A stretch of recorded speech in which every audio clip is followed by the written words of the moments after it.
Hello guys, welcome to UPSC prelims. Guys, आज मैं पढ़ाऊंगा कॉम्प्रिहेंशन को कैसे सॉल्व करते हैं। तो बेसिकली मैंने एक वीडियो पहले से बना रखी है कि कॉम्प्रिहेंशन को कैसे सॉल्व करते हैं। तो यहाँ पे मैं उस वीडियो के जितना भी मैंने चीज़ें पढ़ा रखी है उसको मैं यहाँ पे इंप्लीमेंट करके दिखाऊंगा 2023 के पेपर में। तो मैंने इसकी लिंक जो है डिस्क्रिप्शन बॉक्स में दे रखी है। अब वो जाके वहां से वो वीडियो देख सकते हो। पहले 30-35 मिनट्स की वो वीडियो है, अब वो देख लो। आपका पूरा कॉम्प्रिहेंशन से लेके जो फाउंडेशन है और जो टेक्निक्स, ओके गाइस, टेक्निक्स बहुत ही इंपॉर्टेंट है। टेक्निक जो मैंने फॉलो कर रखी है, ओके, वो सारी चीजें आपको वहां पे मिलेगी। अब वो वीडियो देखने के बाद ये वीडियो देखिए और उसमें इसमें देखिए कि मैंने इनको कैसे सॉल्व कर रखा है और मेरा जो माइंड है वो कैसे वर्क करता है जब मैं कॉम्प्रिहेंशन को सॉल्व करता हूं। तो आप near about 95% plus, okay, 95% plus accuracy आप ला सकते हो इसमें। नियर अबाउट 27 क्वेश्चन है तो आप 25 तक राइट कर सकते हो विदाउट एनी डाउट, कुछ इशू नहीं आएगा। ओके गाइस, तो चलो वीडियो के लिए स्टार्ट करते हैं। तो गाइस, आवर फर्स्ट क्वेश्चन 2023 का है। ओके, 2023 का जो मैंने क्वेश्चन सॉल्व कर रखा है इसमें हमारा फर्स्ट क्वेश्चन है। तो बेसिकली मेरा वर्क कैसे करता है टेक्निक। तो सबसे पहले हम लोग पैसेज नहीं पढ़ेंगे। ओके, पैसेज नहीं पढ़ेंगे, हम लोग क्या करेंगे, हम लोग सबसे पहले क्वेश्चन पढ़ेंगे। ओके, क्वेश्चन में क्या होगा कि क्वेश्चन में अब दो स्टेटमेंट होंगे, वो आप इजीली निकाल सकते हो क्योंकि दो स्टेटमेंट काफी एक्सट्रीम होंगे और काफी वेग होंगे। और एक बार आपके दो स्टेटमेंट निकल गए तो आपके पास दो ही स्टेटमेंट बचेंगे और दो स्टेटमेंट बस अब बाद में पैसेज पढ़ के अब निकाल सकते हो कि देखो पैसेज में क्या होता है। एक होती है मेन थीम, ओके, और एक होती है side theme.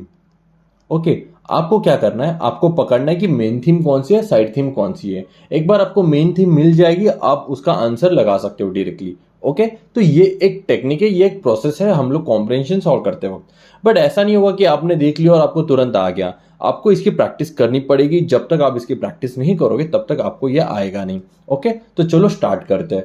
So, which of the following statement best reflect the most rational and practical immediate action required to ensure fair and equitable allocation of water to differentiate to different stakeholders?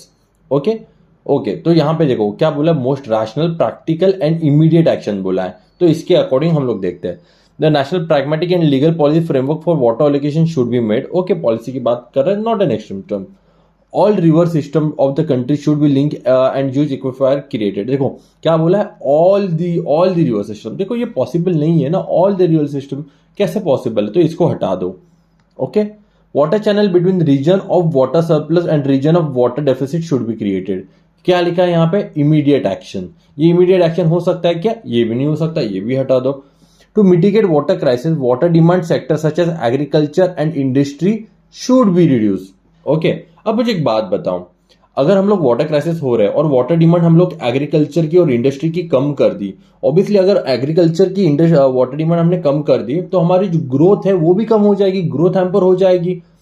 Okay, तो crop surplus से जा रहे हैं हम लोग, crop deficit में जाएंगे फिर। तो कितना वेग है ये ऑप्शन नंबर डी। ओके, तो ऑप्शन नंबर डी भी हटा दो। तो ऑब्वियसली यहां पे बचा ऑप्शन नंबर ए। ओके, बस आप क्या करो, आप पैसेज पढ़ो, आपको पता चल जाएगा कि option number A is the answer. Okay, तो चलो आगे बढ़ते हैं। इसमें देखो, इसमें तो मुझे पैसेज पढ़ने की भी जरूरत नहीं पड़ी। ओके, देन नेक्स्ट क्या लिखा है कि विच one of the following statement best reflect what is implied bye the passage. देखो इंप्लाइड मतलब क्या, उसमें से क्या रिफ्लेक्ट हो रहा है हमें, तो ये पूछा है। तो चलो स्टार्ट करते हैं। Education system must be strengthened in rural area. ठीक है, ये तो बहुत सही है, वेग नहीं है ये। Okay, large scale and effective implementation of skill development program is need of the hour. ये भी ठीक है, large scale and effective implementation skill development, क्यों नहीं है भाई। Economic development health and nutrition only skilled worker needed special attention. देखो सिर्फ स्किल्ड वर्कर को ही देना चाहिए, अनस्किल्ड वर्कर ने भाई क्या पाप कर रखे है, तो ये हटा दो। ओके, तो ये नहीं है, दिस इज एन एक्सट्रीम, इसको मैं ई कर देता हूं एक्सट्रीम को। ओके, तो ये कट हो गया। Then for rapid economic growth as envisaged by us, attention should be paid to health and nutrition of the people. Okay, attention to be paid to the health and nutrition of the people, ये भी ठीक है, इसमें भी कुछ extreme नहीं है। Okay, तो ये भी ठीक है। अब क्या करते हैं हम लोग, अभी हम लोग पैसेज पढ़ते हैं। अब पैसेज पढ़ने के बाद हमें पता चलेगा कि मेन थीम क्या है, साइड थीम क्या है, और उसके बेसिस पे हम लोग क्वेश्चन निकाल लेंगे। देखो, more than half of the Indian women, almost a quarter of Indian men of working age suffer from anemia. According to the studies, there are anywhere from 5 to 15% less productive than they could be. As a result, therefore, India only has the largest tuberculosis burden in the world, costing 170 million workdays of the country annually. Okay, then, but what is the important part of lost productivity now is that lost potential in the future. It is becoming increasingly clear that many measure of the cognitive ability malnourished Indian children perform 2 or 3 times worse than the adequate nourishment peer. For an economy will be more independent and highly skilled worker, they possess a significant challenge. That is one that really need to be addressed given to the Indian demographic outlook. देखो यहाँ पे सबसे पहले side theme देखो, side theme क्या क्या है। सबसे पहले क्या है यहाँ पे एम्प्लॉयमेंट की बात कर रखी है। ओके, इसके बाद न्यूट्रिशन हेल्थ की बात कर रखी है। ओके, इसके बाद न्यूट्रिशन की बात कर रखी है। ओके, और इकोनॉमी की बात कर रखी है। 4 चीजें हैं यहाँ पे साइड थीम पे है। ओके, और मेन थीम क्या होगी? मेन थीम होगी कि ये चारों चीजें एक साथ जब आ जाएगी ना, तब होगी वो main theme.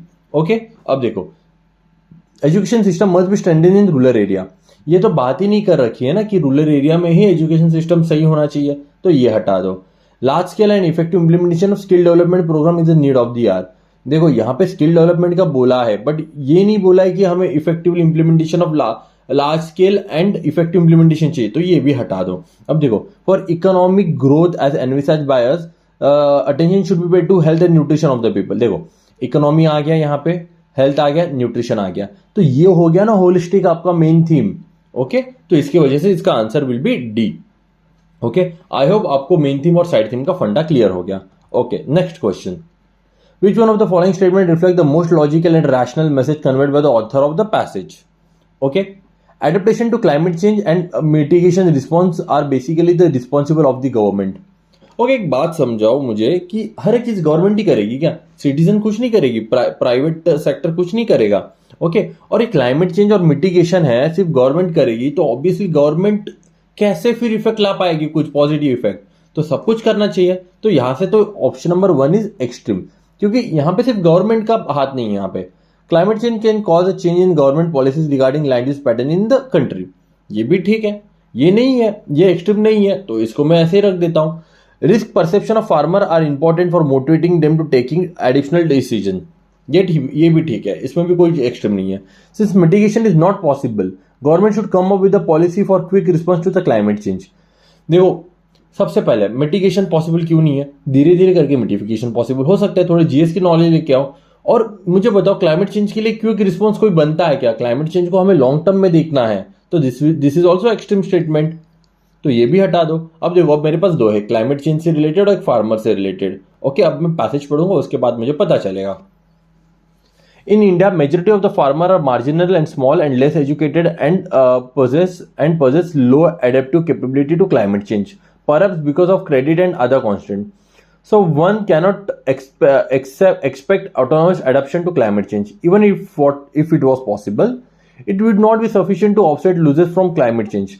To deal with this, adaptation to climate change is paramount, along with the fast mitigation response. Another solution is to have a planned policy or policy-driven adaptation, which would require the government to come up with a policy recommendation. Perception is necessary in prerequisite for adaptation. Whether farmer is adapting agriculture practices to climate change depend on whether they perceive it or not. However, it is not always enough for adaptation. It is important how a farmer perceives the risk associated with the climate change. Climate change, farmer, okay, और उनका synthesis, ये है मेरी main theme. Climate change cause a change in government policy regarding the land use pattern of the country. ये तो है ही नहीं पैसेज में, सही बात है, ये तो बहुत ही वेग हो जाएगा। Risk perception of farmer are important for motivating them to taking adaptation decision. देखो, यहाँ पे एडेप्टेशन की बात कर रखी है, फार्मर की भी बात कर रखी है, तो रिस्क परसेप्शन क्लाइमेट चेंज की वजह से आ रहा है, तो आंसर विल बी सी। बहुत ही सिंपल था, बहुत ही लॉजिकल ऑप्शन था ये। Okay, the next question,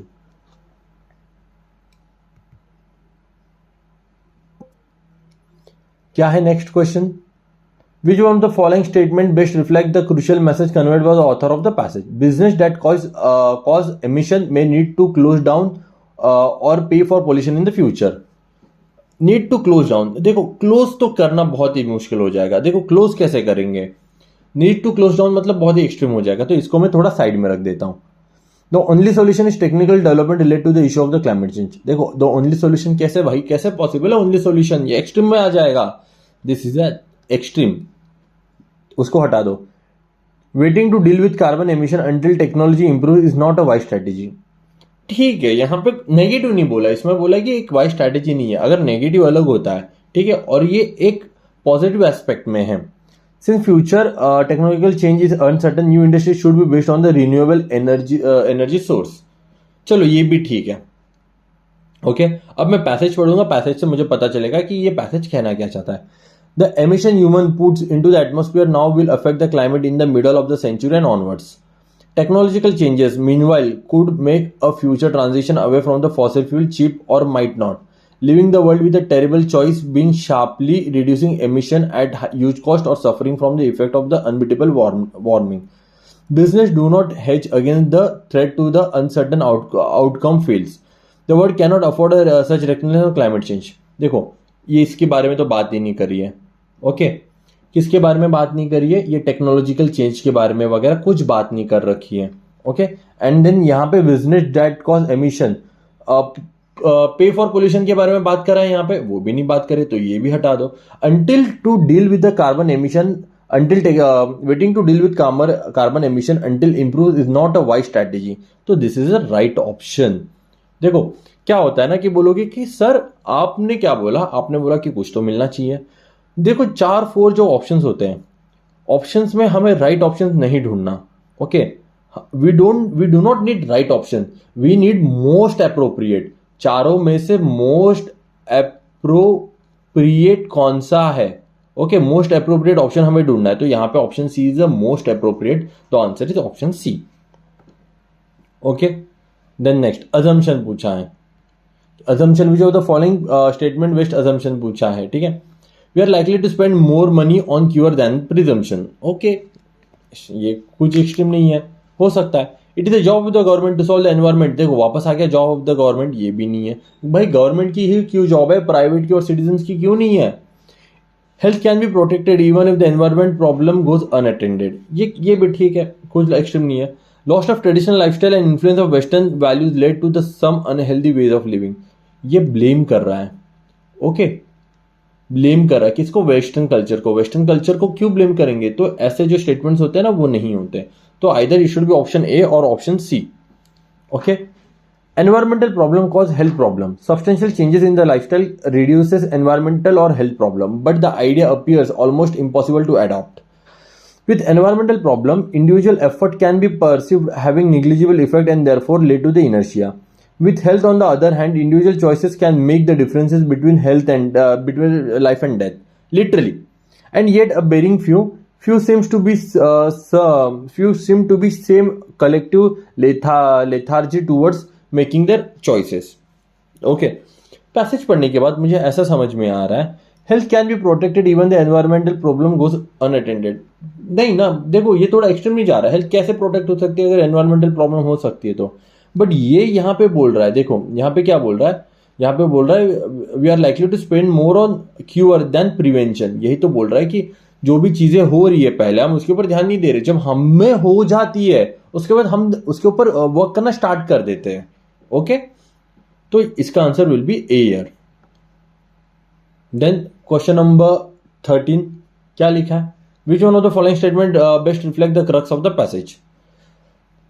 the scheme of the universal basic income should be employed world wide as the way of polity elevation. देखो एक्सट्रीम हो जाएगी, वर्ल्ड वाइड क्यों बोलेगा भाई, इंडिया के बारे में बात करो, वर्ल्ड वाइड तो ज्यादा हो जाएगा, तो इसको मैं बाहर साइड में रख दूंगा। We must place food based nutrition at the centre of the policy debate, okay ये ठीक है, ये प्रैक्टिकल है, ये ठीक है। Nutrition status of the food should be improve by creating appropriate GM crops, ठीक है, अगर जीएम क्रॉप्स के बारे में बताएंगे पैसेज में तो ये हो सकता है।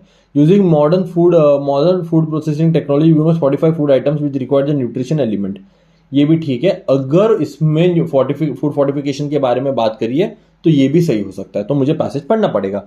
Many people are not eating the right food, for some it's simply a decision to stick with the food that enjoy but which is not too healthy. This lead to the increase in non-communicable diseases. This lead to the turn to the major burden of our health system that have the potential to derail the economic progress which is essential for the poor to improve their lives.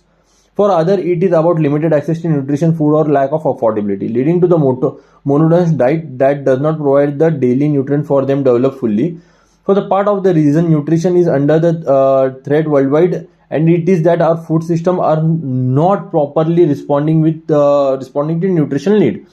Somewhere along that long road from farm to fork, there is serious detergence taking place. ना ही GM crops के बारे में बात कर रहा है, ना ही food fortification के बारे में बात कर रहा है, तो answer will be B here. Okay, the answer is B. Okay, simple था ये. चलो आगे देखते हैं. Okay, our next question is question number 21. Okay, question number 21 देखते हैं. Which of the following statement best reflect the most logical and rational implication conveyed by the passage. Arbitrary curb on vehicle to reduce pollution are difficult to implement. ठीक है. Knee-jerk reaction cannot solve the problem of the pollution, but an evidence-based approach will be more effective. Okay? ये ठीक है, यहाँ पे एक solution दे रखा है. ओके, और एक साइंटिफिक वे के बारे में बात कर रहा है, तो ऑप्शन बी मैं ऐसे रखता हूँ कि उसके चांसेस ज्यादा है. A heavy penalty should be enforced on those driving without periodic pollution test. देखो, heavy penalty मतलब बहुत एक एक्सट्रीम हो जाता है. ठीक है, तो इसको मैं, मेरा ये ऑप्शन में बेसिकली मुझे पैसेज पढ़ के पता चलेगा. In absence of the law to deal with the problem of the pollution the administration tends to make arbitrary decisions. ये तो नहीं होगा, ये काफी एक्सट्रीम है. पैसेज पढ़ूंगा, मुझे आइडिया लग जाएगा. To tackle the problem of the pollution in cities, policy maker thinks that drastic action like temporary use of odd even number for vehicle, closing school, factories, construction activity are banning use of the certain type of vehicle are a way forward. Even the air is not clean. Vehicle more than 15 years old compromise 1% of total, and taking them off the road will make any differences. Banning certain fuel and car types arbitrarily is not proper. Diesel engines produce more PM 2.5 and less CO2 than petrol and CNG engines. On the other hand, both diesel and CNG engines produce more NOx than petrol engines. No one has measured the amount of NOx that CNG engines are emitting. Arbitrary bans on vehicles that have passed mandate fitness test and periodic pollution test are unfair. देखो यहाँ पे unfair बोला है. Okay? What is need is a scientific and reliable information about the source of the pollutant on a continuing basis and the technologies that will work to reduce the pollution from them. Okay? तो यहाँ पे देखो, यहाँ पे option be directly झलक रहा है. यहाँ पे knee-jerk reaction cannot solve the problem. Knee-jerk reaction मतलब क्या, बैन कर लो इसको, ये कर लो, वो कर दो. एक हमें साइंटिफिक एविडेंस बेस्ड अप्रोच चाहिए, तो answer will be B here. Okay, heavy penalty के बारे में भी अनफेयर बोल रखा है, एंड ये भी नहीं है, ऑप्शन नंबर ए भी नहीं है, तो answer will be option B here. Okay, then next. With the following statement that reflect the logical inference from the passage given below. It is important agenda of the countries around the world to ensure access to good external financing. Good corporate governance improve the credibility of the firm. Okay. Then international capital ensure that firm maintain good governance. Okay, देखो एक word है यहाँ पे, क्या बोल रखा है, ensure. जब भी आपको ensure लीड्स टू आएगा ना, तो ये जो है ना mostly like 90% the statement is wrong. Okay, तो ये हटेगा, क्योंकि कोई भी चीज इंश्योर नहीं करेगी ना. जैसे राइट टू एजुकेशन आ गया, तो राइट टू एजुकेशन इंश्योर कर रहा है क्या कि सबको एजुकेशन मिलेगा ही? कुछ तो छूटेंगे ना, तो इंश्योर कुछ नहीं करता. हाँ, बट वो बेनिफिट हेल्प प्रमोट कर सकता है. Okay, international capital market promote कर सकता है गुड गवर्नेंस, बट इंश्योर नहीं कर सकता.